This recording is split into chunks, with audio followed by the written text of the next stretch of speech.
Hello everyone, I am Demented Kirby, and welcome to my channel, the Commander Tavern. The Commander Tavern is a channel dedicated to my favorite Magic the Gathering format. The Brewery is a series on this channel showcasing my spicy brews under the deck text. On this episode of the Brewery, I'll be discussing my take on a commander finally reprinted after all this time in Double Masters, Riku of Two Reflections.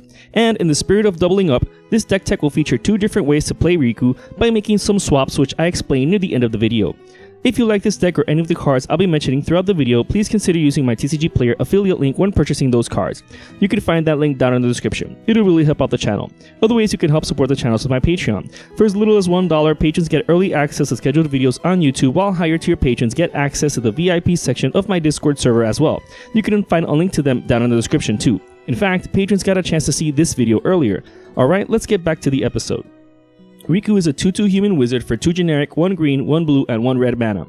At first glance, he might seem overcosted, but that's because he has 2 triggered abilities. Whenever a creature enters the battlefield under your control, you can pay 1 green and 1 blue to create a token that's a copy of that creature. If that weren't busted enough, his other triggered ability lets you copy instants and sorceries you cast by paying 1 blue and 1 red when you do.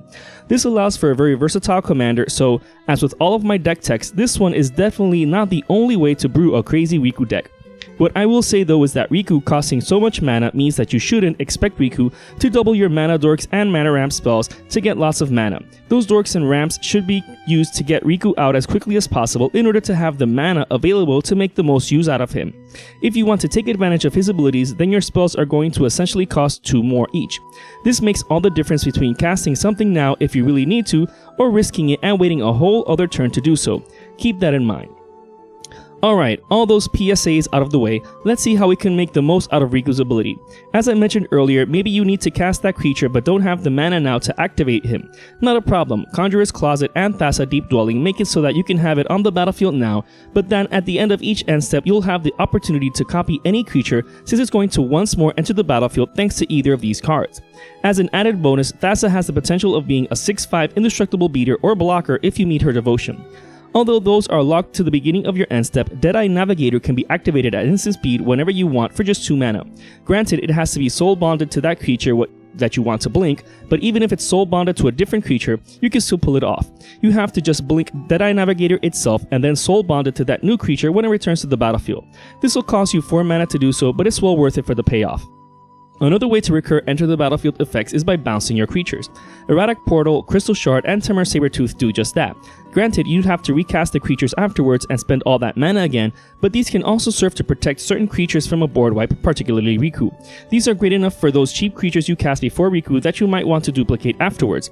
In any case, they serve multiple functions, which makes them great inclusions here. Ramble Sovereign serves a similar function to this ability that Riku has. It's cheaper to cast than Riku, and the activated ability is easier to pay for since 1 generic and 1 green instead of 1 blue and 1 green. Either way, having both on the battlefield is crazy since you'd be able to triplicate any enters the battlefield effects for just 4 mana each time while getting 2 tokens. Some of these effects that we might want to take advantage of are card draw effects. Mole Drifter costs a whopping 5 to cast to draw 2 cards, but we can always just evoke it for 3. Since it does hit the battlefield, we can respond by activating Riku. Even though we still spend 5 mana this way, we draw 4 cards for it instead of 2, and we still get a 2/2 flyer on the board for it, which is as good enough a chump blocker as any. We can also copy instants like Stroke of Genius, Blue Sun Zenith, and Pull from Tomorrow to draw into a ton of cards. In order to make it worth your while, X has to be a number greater than 2, because for 2 extra mana you're still only drawing 4 cards. But if X is 3 for example, then for 2 more mana you draw 6 cards. Paying 8 mana to draw 6 cards at instant speed is pretty good, especially considering that for larger value of X, the value is even higher. If X were 5 for example, copying the spell would get you 10 cards for 10 mana, and you just balanced out your mana to card ratio. The deck can also draw more conventionally thanks to Sylvan Library, an amazing early game drop. This is a straightforward card draw enchantment that helps in filling your hands that need, but at the cost of quite a bit of life, so use at your own risk. The deck's also running Reliquary Tower since it doesn't really take up a slot in the deck and helps us keep a fat hand after we draw into so many cards. We don't want a hand full of responses to then have to discard away any cards we want to cast to be on the offensive. A mere land slot to prevent that is well worth it. Speaking of responses, let's see how we're going to protect Riku as well as the combos that I'm going to explain soon enough. Lightning Greaves, Swiftfoot Boots, Whisper Silk Cloak, and Champion's Helm all help Riku from spot removal as well as targeted effects. Riku's a pretty expensive commander to cast, and although this deck can generate mana for days, having to constantly recast Riku from the command zone can be quite taxing. Although the deck isn't entirely dependent on Riku, it's still a nice bonus to have, so having these cards in the deck don't hurt, especially since they can be used to protect other creatures besides Riku. We can also protect any part of our board state as well as the entire board state and our combos thanks to Fierce Guardianship, Pact of Negation, Swan Song, Negate, Veil of Summer, and Autumn's Veil. Fierce Guardianship and Pact of Negation are the only two free counterspells in the deck because cards like Force of Will and Force of Negation require exiling a blue card from our hand to cast for free, and that's not going to always be the case in a 3-colored deck. Even so, Swan Song, Veil of Summer, and Autumn's Veil each cost 1 mana, which are incredibly cheap ways of protecting our combos from getting interrupted. If we manage to resolve either Veil, then we're practically protected from being interrupted during our game-ending turn. Negate is a bit more costly but still relatively cheap at 2 mana. Easier to cast in the deck than Counterspell, having opponents cast creatures doesn't really affect the deck as much as non-creature spells since the deck still has ways to deal with creatures. But if we want to combo or aggro out for the win, we need ways to protect those win cons. Duplicate is one such way to deal with creatures. Blinking this multiple times helps deal with aggravating creatures, and that also means we can copy it too for even more multiplicity and effectiveness out of it. Exiling it is the best way to deal with creatures as well. Reclamation Sage and Acidic Slime can deal with any annoying artifact or enchantment, with the slime having the added bonus of dealing with any problematic land as well. Being able to copy any of these is a bonus, especially in multiplayer games where there's usually more than one Soul Ring on the battlefield. Taking it a step further, Chaos Warp and Beast Within can take care of any permanent on the battlefield, and if you have the mana to spare, can be copied by Riku to take out 2 of any permanent. In any case, an overloaded Cyclonic Rift can get rid of anything and everything that isn't a land. At least this one doesn't need copying when cast, unless you really want to flex and really get the table to hate you. But if your chips are bland and you need some salt for them, then what better salt than those extracted from your opponent's tears? Mystic Sanctuary is a great way to recover any of those instants and sorceries you might need to cast again. Having the island subtype means that it's also fetchable with the fetch lands in the deck, but we'll see those near the end of the video. As I mentioned earlier, this deck can be quite mana hungry if we want to make the most of it and want those epically splashy plays. The deck can afford to diversify its mana sources so that we don't invest all of them in the single card type. The fastest mana is provided by Birds of Paradise, Fyndhorn Elves, Llanowar Elves, and Elvish Mystic. However, these are susceptible to board wipes. The good thing is that they're amazing to cast in the very early game and in the mid to late game. If you copy them with Riku, then you have 2 mana sources for 3 mana.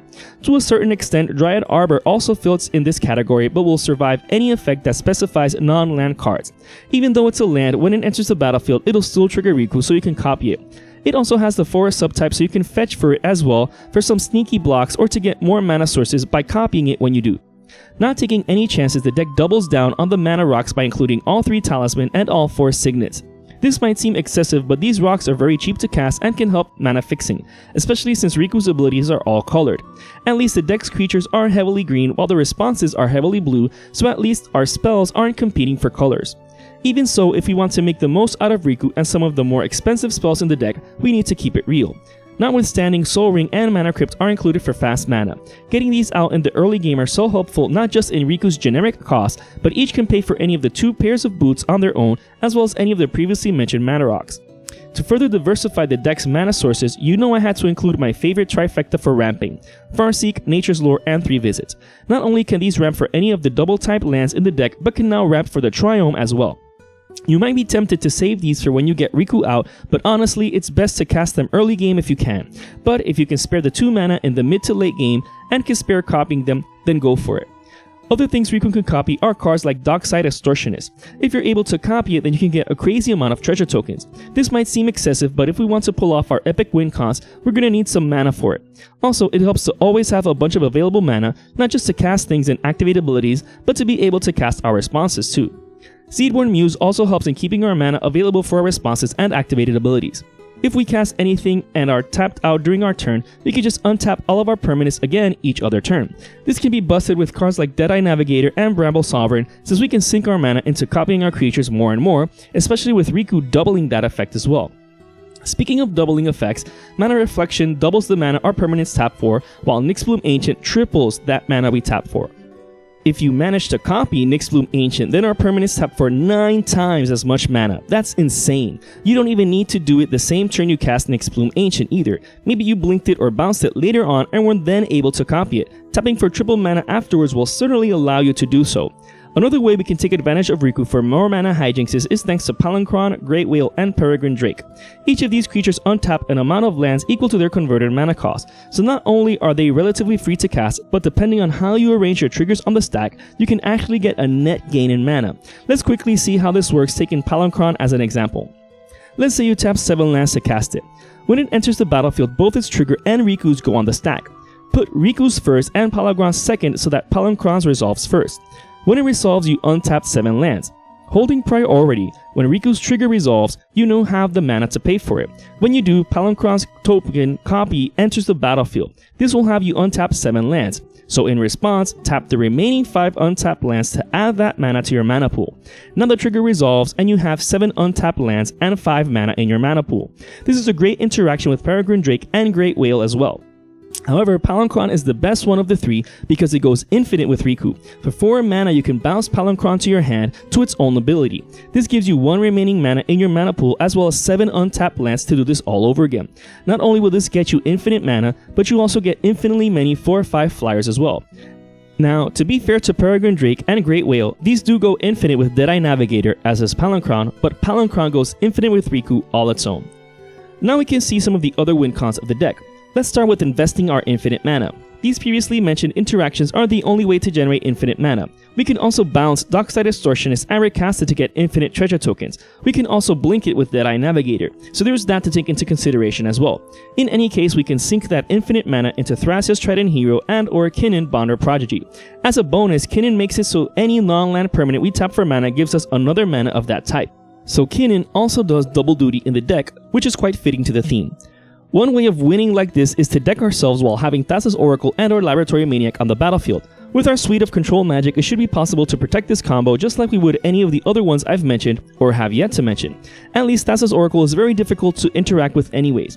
That being said, you can also use these limitless Thrasios and Kinnan interactions to fill the board and overwhelm the table for the win by digging for Kiki-Jiki Mirror Breaker and Zealous Conscripts.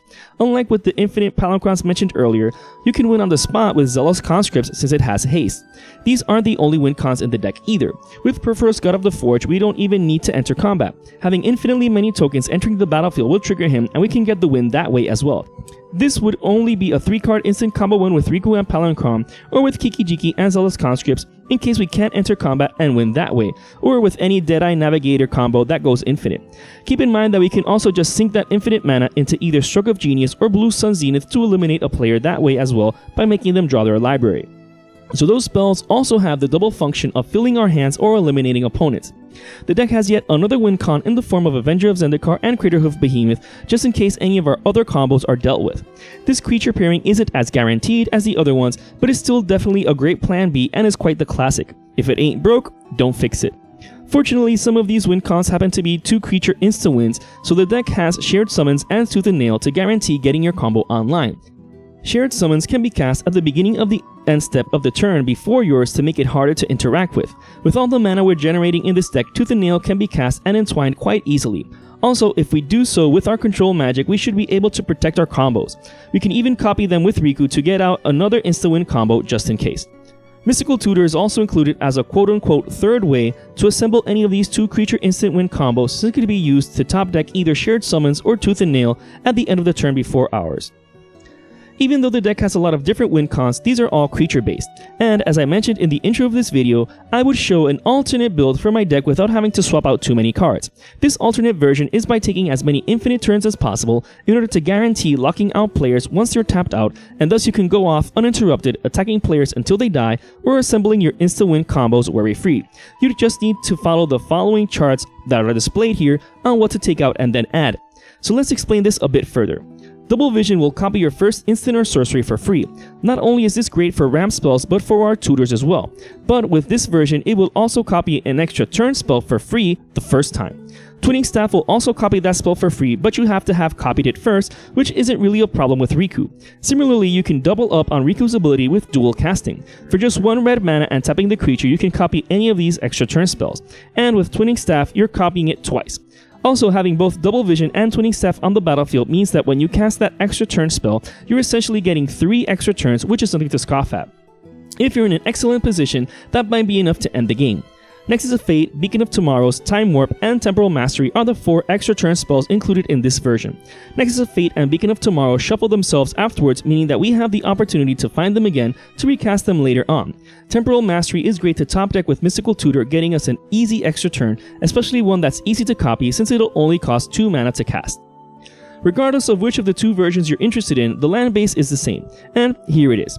The deck's running all 10 fetch lands, all 3 dual lands, all 3 shock lands, all 3 pain lands, City of Brass, Mana Confluence, Exotic Orchard, Reflecting Pool, Command Tower, Ketria Triome, Ancient Tomb, and Temple of the False God, as well as 2 of each basic snow land in case opponents are running anything that benefits us for it.